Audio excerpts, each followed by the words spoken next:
The false collar.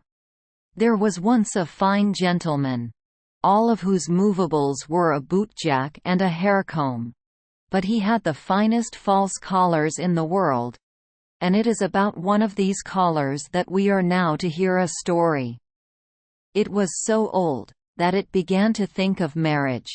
And it happened that it came to be washed in company with a garter. "Nay," said the collar, "I never did see anything so slender and so fine, so soft and so neat." "May I not ask your name?" "That I shall not tell you," said the garter. "Where do you live?" asked the collar. But the garter was so bashful, so modest, and thought it was a strange question to answer. "You are certainly a girdle," said the collar. "That is to say an inside girdle. I see well that you are both for use and ornament, my dear young lady." "I will thank you not to speak to me," said the garter. "I think I have not given the least occasion for it." "Yes. When one is as handsome as you," said the collar, "that is occasion enough." "Don't come so near me, I beg of you," said the garter. "You look so much like those men folks." "I am also a fine gentleman," said the collar. "I have a bootjack and a haircomb." But that was not true, for it was his master who had them. But he boasted. "Don't come so near me," said the garter. "I am not accustomed to it." "Prude!" exclaimed the collar. And then it was taken out of the washing tub. It was starched, hung over the back of a chair in the sunshine, and was then laid on the ironing blanket. Then came the warm box iron. "Dear lady," said the collar. "Dear widow lady, I feel quite hot. I am quite changed. I begin to unfold myself. You will burn a hole in me. Oh! I offer you my hand." "Rag," said the box iron, and went proudly over the collar. For she fancied she was a steam engine, that would go on the railroad and draw the wagons. "Rag," said the box iron. The collar was a little jagged at the edge, and so came the long scissors to cut off the jagged part. "Oh," said the collar, "you are certainly the first opera dancer. How well you can stretch your legs out! It is the most graceful performance I have ever seen.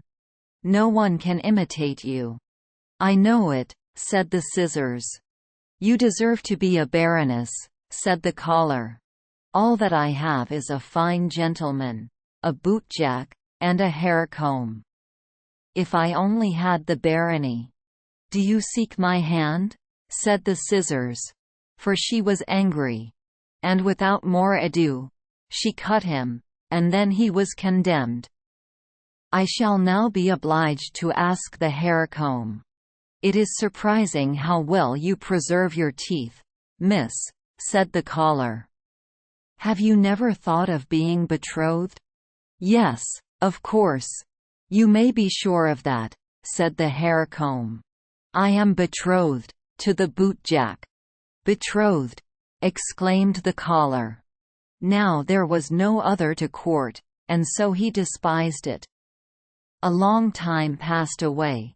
Then the collar came into the rag chest at the paper mill.